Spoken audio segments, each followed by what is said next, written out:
hay-adaha xil saaran dib u eegista dastuurka ee kala ah wasaaradda cadaaladda iyo arrimaha dastuurka guddiga madaxa bannaan ee dastuurka iyo guddiga la socodka dastuurka ee baarlamaanka federaalka ayaa maanta magaalada muqdisho ku qabtay kulan wacyigelin ah oo la xiriira dib u eegista dastuurka Soomaaliya kulanka oo ka dhacay degmada Kaxda ee gobolka Banaadir waxa ugu horeyntii ka hadlay gudoomiyaha degmada Kaxda kaasi oo sheegay in ay ka maamul ahaan ku faraxsan yihiin in qayb ay ka noqdaan dadka fikirkooda ka dhiibanaya dastuurka Soomaaliya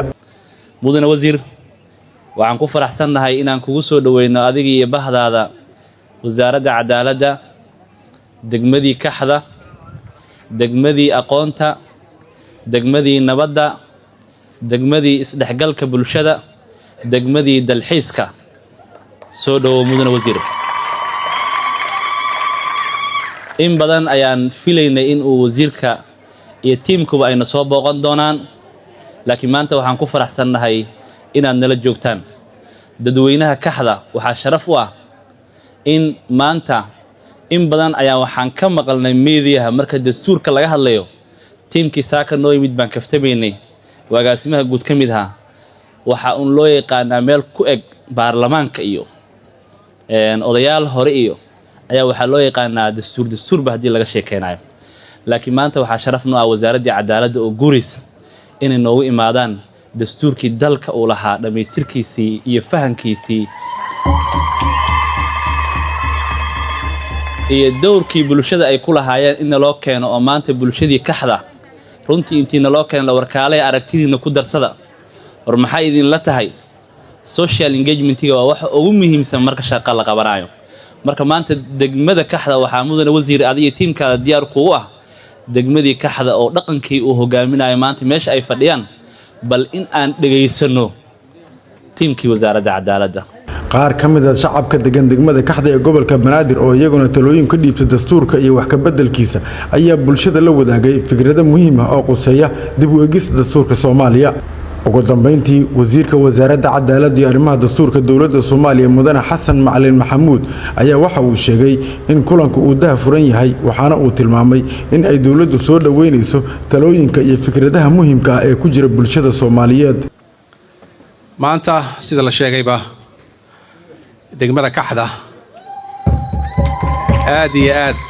ayay farxad noogu tahay sharaf noogu tahay inaan wixii ugu qiimaha badnaa dawladnimadeena oo ah dastuurkeennii inaan idin keenno oo aad ra'yigiina iyo aragtidiina aad ku darsataan annagana sharaf bay noo tahay farxad ayay runtii noo tahay dastuur isaga sheekayn mayno muhiimadda uu leeyahay laakiin waxaan rabaa inaan ka hormariyo dhowr arrimood oo ku saabsan degmada Kaxda intii la sheegay ayaan ku waafaqsanahay degmadii waxbarashada waaye degmadii culummada waaye degmadii nabadda waaye degmadan degmooyinkii ugu dambeeyey oo ugu dhalinta yaraa waa degmooyinka runtii annagana maanta sharaf ayay noo tahay sharaftuna waxa waaye dadka ka soo jeeda degmadan ayaan runtii qiimo gooni ah noogu fadhiya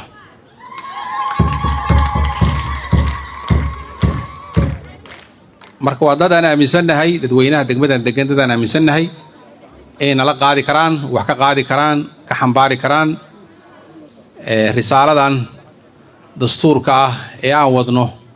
nala xambaari karo nala qaadi karaa hay-adaha xil saaran dib u eegista dastuurka ayaa mar waliba waxa ay muhiimad gaar ah siiyaan bulshada Soomaaliyeed qaybahooda kala duwan si ay fikradahooda uga dhiiban lahaayeen dib u eegista dastuurka Soomaaliya oo hadda dawladdu ay gacanta ku hayso